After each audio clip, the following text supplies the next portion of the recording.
اعوذ باللہ السمیع العلیم من الشیطان الرجیم بسم اللہ الرحمن الرحیم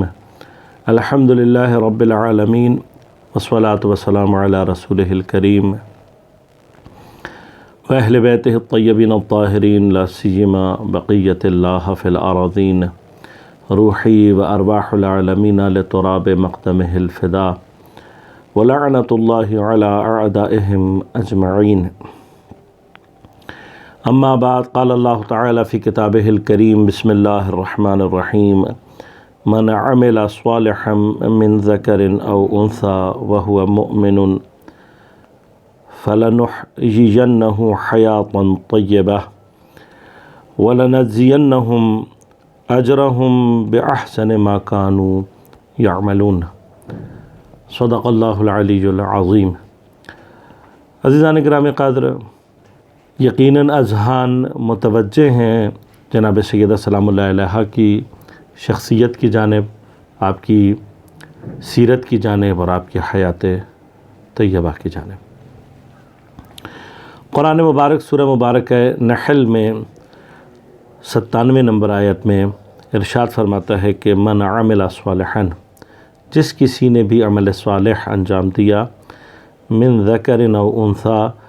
چاہے وہ مرد ہو یا خاتون، وہو مؤمن، شرط یہ ہے کہ اس حال میں کہ وہ مؤمن ہو، عمل صالح ایمان کے ساتھ اگر انجام دیا گیا ہے، اب فرق نہیں پڑتا کہ وہ مرد ہے یا خاتون، فَلَنُحْيِيَنَّهُ، ہم حتماً اسے زندہ کریں گے، حیات دیں گے، حیات طیبہ، ایک پاکیزہ حیات، وَلَنَجْزِيَنَّهُمْ، اور ہم حتماً اسے جزا دیں گے، اجرہم، جو ان کا اجر بنتا ہے، بِأَحْسَنِ مَا كَانُوا يَعْمَلُونَ، جو کچھ انہوں نے انجام دیا ہے اس کے بہترین احسن اجر کو پروردگار عطا کرے گا۔ حیات طیبہ کا جو کانسیپٹ اسلام نے دیا ہے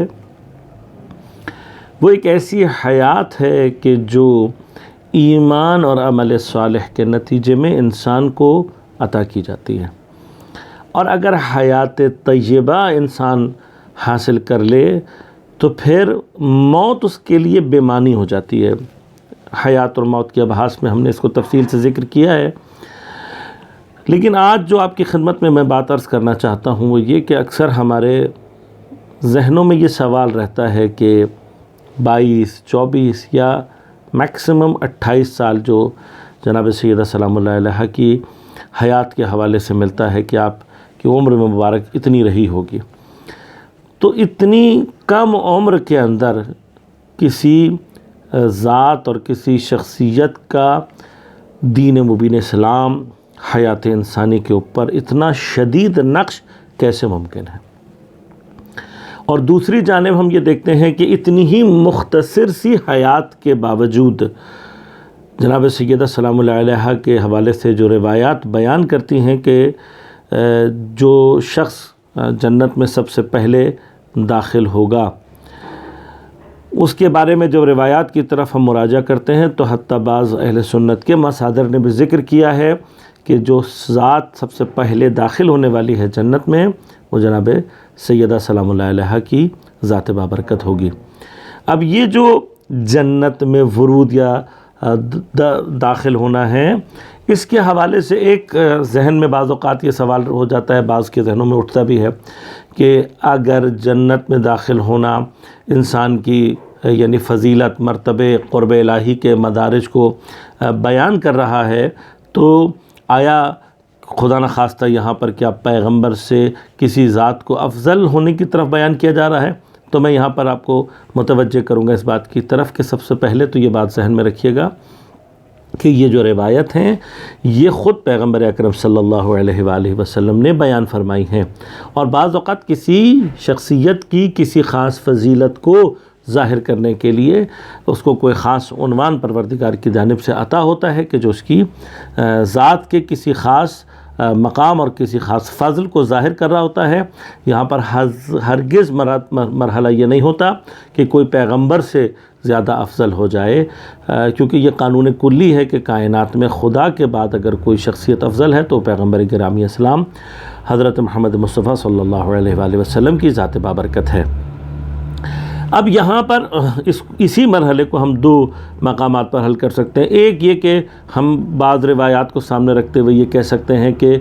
پیغمبر اکرم کے بعد جو سب سے پہلے ذات داخل ہونے والی شخصیت ہے وہ آپ ہیں، اور دوسرا مقام یہ کہ اگر ہم کچھ احادیث کو آپس میں جمع کر لیں، جن میں سے خاص طور پر جو روایت ہے کہ فاطمہ بضعۃ منی، فاطمہ میرا ٹکڑا ہے، اور اس کو بارہا اور میں فاطمہ اور فاطمہ مجھ سے، اور اس طرح کے بہت سارے عناوین جو ہیں کہ گویا پیغمبر اکرم میں اور جناب سیدہ سلام اللہ علیہا میں کوئی جدائی نہیں ہے۔ اگر اس عناوین کو سامنے رکھا جائے تو یہ بالکل ویسے ہی ہے کہ جیسے میں اگر گھر میں داخل ہوتا ہوں اور میں یہ کہتا ہوں کہ میرا ہاتھ یا میرا پیر جو ہے وہ پہلے داخل ہوا، تو ان دونوں میں کوئی فرق نہیں ہے، یعنی میرا ٹکڑا داخل ہو رہا ہے گویا میں داخل ہو رہا ہوں۔ اگر ان کو سامنے رکھا جائے تو جناب سیدہ سلام اللہ علیہا کا جنت میں ورود گویا خود پیغمبر اکرم صلی اللہ علیہ وآلہ وسلم کا ورود حساب ہوگا۔ یہ جو چیزیں ہیں یا اس طرح کے جتنے بھی دیگر عناوین ہیں، ایک مختصر سی عمر میں ان تمام مقامات و مدارج کو حاصل کر لینا یقیناً خواتین کے لیے ایک ایسی توجہ کا باعث ہے کہ تمام خواتین اس بات کی طرف متوجہ ہو سکتی ہیں کہ جب جناب سیدہ سلام اللہ علیہا اپنی مختصر سی عمر میں یہ تمام مقامات حاصل کر سکتی ہیں تو گویا خواتین کے لیے قرب الہی کے ان مدارج تک پہنچنے کے تمام راستے کھلے ہوئے ہیں۔ ہمارے جو ذہنوں میں بعض اوقات یہ بات ڈالی جاتی ہے کہ گویا نعوذ باللہ من ذالک اللہ نے کوئی خواتین کے اوپر ظلم کیا ہے یا ان کو پیچھے رکھنے کی اسلام میں کوئی ایسی تصور پایا جاتا ہے، ہرگز ایسا نہیں ہے۔ دیکھیے، خواتین میں نبوت یا امامت کا نہ ہونا یہ کہیں پر بھی خواتین کے مدارج کو کم نہیں کرتا۔ اب جناب اسی وجہ سے آپ دیکھیے وجود بابرکت حضرت سیدہ سلام اللہ علیہا، حتیٰ ہمارے پاس روایات میں ائمہ فرماتے ہیں کہ ہم لوگوں کے اوپر حجت ہیں اور ہماری جدہ جناب سیدہ سلام اللہ علیہا ہمارے اوپر حجت ہے، تو جو حجج الہی کے اوپر حجت ہو وہ جناب سیدہ سلام اللہ علیہا کی ذات بابرکت ہے۔ جو آیت میں نے آپ کی خدمت میں پڑھی اس میں پروردگار نے بہت واضح طور پر فرمایا ہے مومن ہونا اور مومن ہونے کے ساتھ عمل صالح انجام دینا، پھر فرق نہیں پڑتا من ذکر او انثی کہ وہ مرد ہو یا عورت، پروردگار اس کو وہ حیات طیبہ عنایت فرمائے گا۔ جناب سیدہ سلام اللہ علیہا کی حیات طیبہ کا جو اہم ترین رخ ہے، خاص طور پر جس کی طرف متوجہ ہونے کی ضرورت ہے، وہ آپ کا دفاع ولایت کا رخ ہے، اور یہ رخ صرف اور صرف آپ کی حیات کے آخری مرحلوں میں ظہور نہیں دے رہا، یعنی ایسا نہیں ہے کہ آپ دفاع ولایت، دفاع نظام الہی میں جو ہے وہ صرف اپنے عمر کے آخری حصے میں سامنے آ رہی ہیں، بلکہ خود آپ کی حیات میں